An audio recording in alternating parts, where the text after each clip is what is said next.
L'épisode diffusé ce mardi 17 mars 2026 sur TF1 restera gravé dans les mémoires des fidèles de Koh-Lanta comme celui d'un immense gâchis pour la tribu rouge.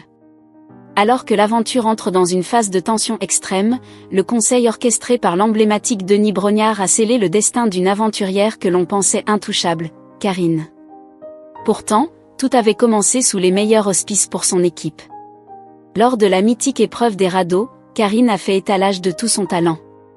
Experte en pirogue polynésienne et compétitrice acharnée, elle a littéralement porté ses coéquipiers sur l'eau, leur offrant une victoire éclatante lors de la première manche. Malgré un chavirage spectaculaire qui aurait pu les paralyser, les Rouges semblaient alors portés par une force tranquille. Mais dans Koh-Lanta, la roue tourne plus vite que le courant des Fidji. Ce qui devait être une démonstration de force s'est transformé en un naufrage stratégique et moral. La suite de l'épreuve de confort a vu les jaunes reprendre le dessus, laissant les rouges face à leurs doutes. Cette défaite sur leur terrain de prédilection a brisé une dynamique qui semblait pourtant solide. L'élimination de Karine au conseil n'est pas seulement le départ d'une candidate physique, c'est l'aveu d'une équipe qui perd ses repères. En choisissant de se séparer de leur atout nautique, les rouges ont pris un risque immense.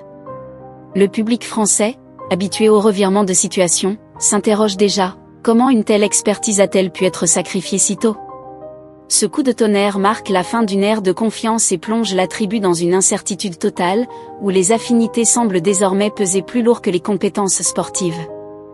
Le contraste est saisissant. Alors que le camp rouge s'enfonce dans le doute, la tribu jaune, menée par un pôle plus stratège que jamais, semble avoir trouvé son second souffle. Pourtant, l'épisode du 17 mars commençait sous une pression immense pour eux. L'élimination de Clémence la semaine précédente avait laissé des traces et affaibli numériquement leur groupe.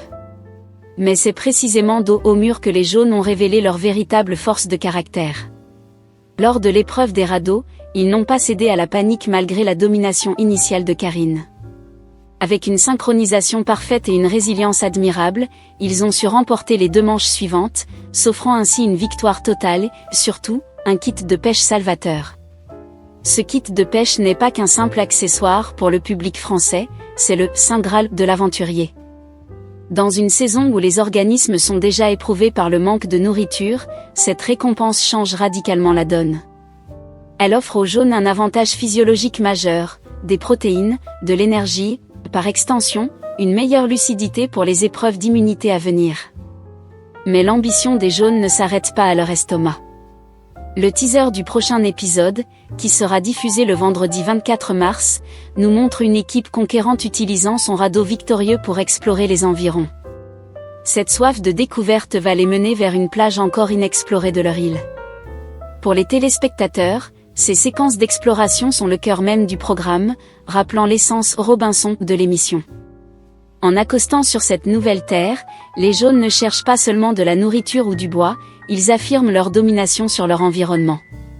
Ils ne subissent plus l'aventure, ils la dirigent. Cette dynamique de succès, couplée à une cohésion retrouvée, positionne désormais les jaunes comme les grands favoris de la compétition, laissant leurs adversaires loin derrière dans leur sillage.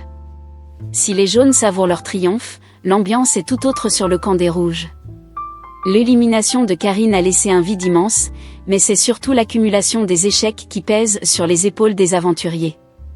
Parmi eux, Zakaria semble être celui qui encaisse le plus difficilement ce revers. Pour ce jeune compétiteur, la défaite n'est pas seulement un aléa du jeu, c'est une blessure d'orgueil qui vire à l'obsession. Le teaser dévoilé après le conseil du 17 mars nous montre un homme abattu, presque hébété par la tournure des événements. Ces mots, crus et sans appel, résonnent déjà comme le cri d'alarme d'un candidat à bout de nerfs, on a touché le fond. La séquence la plus marquante reste sans doute son échange avec Daniel. Dans un moment de vulnérabilité rare pour Koh-Lanta, Zakaria s'enferme dans un discours dépréciatif, qualifiant son équipe de « machine à honte ». Ce terme, particulièrement fort, illustre le sentiment d'impuissance qui s'est emparé de lui. Pour les téléspectateurs français, habitués aux joutes verbales et aux stratégies, voir un aventurier perdre pied de la sorte est toujours un moment de télévision intense. Daniel, de son côté, tente de jouer les remparts contre ce défaitisme ambiant. Sa réponse « tu ne peux pas ne pas être conquérant » sonne comme une injonction à la survie mentale. Mais le mal semble plus profond. Cette machine à honte que Zakaria dénonce, c'est aussi le reflet de sa propre peur de l'échec personnel devant des millions de Français. En s'isolant ainsi dans la négativité, il fragilise la cohésion déjà précaire de son groupe. Une tribu qui ne croit plus en sa capacité de gagner est une tribu condamnée. Le public se demande désormais si ce passage à vide est passager ou s'il marque le début d'une rupture définitive entre Zakaria et le reste de son équipe. La psychologie prend ici le pas sur le physique, prouvant une fois de plus que Koh-Lanta se gagne d'abord dans la tête. Dans Koh-Lanta, il arrive un moment où la faim, la fatigue et la frustration accumulées font sauter les derniers verrous de la maîtrise de soi. Pour Zakaria, ce point de rupture semble avoir été atteint dans les images chocs du teaser du prochain épisode. On y découvre un aventurier qui ne se contente plus de mots amers, mais qui laisse éclater une colère physique et sourde. Le geste est bref mais lourd de sens, un coup de poing asséné contre un arbre, suivi d'un isolement volontaire loin du campement.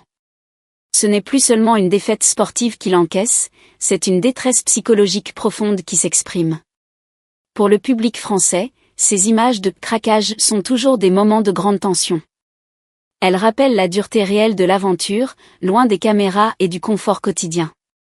Frapper cet arbre, c'est pour Zakaria une manière d'évacuer une rage qu'il ne peut plus contenir face à l'impuissance de son équipe. En s'isolant, il prend le risque de se couper définitivement de ses coéquipiers, un geste souvent fatal dans un jeu où le groupe finit toujours par éliminer ses éléments les plus instables. La solitude sur l'île est une arme à double tranchant, elle permet de se retrouver, mais elle alimente aussi les paranoïas les plus sombres. La question est désormais sur toutes les lèvres. Cet accès de colère est-il le signe d'un abandon imminent ou le catalyseur d'un sursaut d'orgueil ? Historiquement, certains candidats ont su transformer cette rage en une énergie dévastatrice pour la suite des épreuves. Pour d'autres, c'est le début d'une chute libre. Le contraste entre le Zakaria solaire du début d'aventure et cet homme brisé qui cherche refuge dans la forêt est saisissant. Ce basculement montre que dans cette édition 2026, la survie n'est pas seulement une question de feu ou de nourriture, mais un combat de chaque instant contre ses propres démons. L'impatience est à son comble chez les téléspectateurs français. Exceptionnellement, le prochain rendez-vous avec Denis Brognard ne se fera pas un mardi, mais bien le vendredi 24 mars 2026 sur TF1. Ce changement de programmation ne fait qu'ajouter au caractère événementiel de cet épisode qui s'annonce déjà comme un tournant majeur de la saison. Les enjeux sont multiples et les dynamiques de groupe n'ont jamais été aussi fragiles. D'un côté, nous avons des jaunes en pleine euphorie, portés par leur récente victoire et l'excitation de découvrir un nouveau territoire. De l'autre, des rouges au bord de l'implosion, privés de leurs piliers nautiques et minés par le pessimisme de Zakaria. La grande question qui brûle les lèvres des fans concerne bien évidemment le sort de ce dernier. Un aventurier qui s'isole et qui laisse exploser sa colère de manière physique est souvent un aventurier en grand danger. Saura-t-il transformer cette rage en une force de frappe pour la prochaine épreuve d'immunité, ou assisterons-nous à un abandon médical ou psychologique ? Dans l'histoire de Koh-Lanta, ces moments de rupture ont souvent précédé des remontadas héroïques ou des départs précipités. Le public guettera le moindre signe de réconciliation entre Zakaria et Daniel, car sans unité, le prochain conseil sera fatal pour l'un d'entre eux.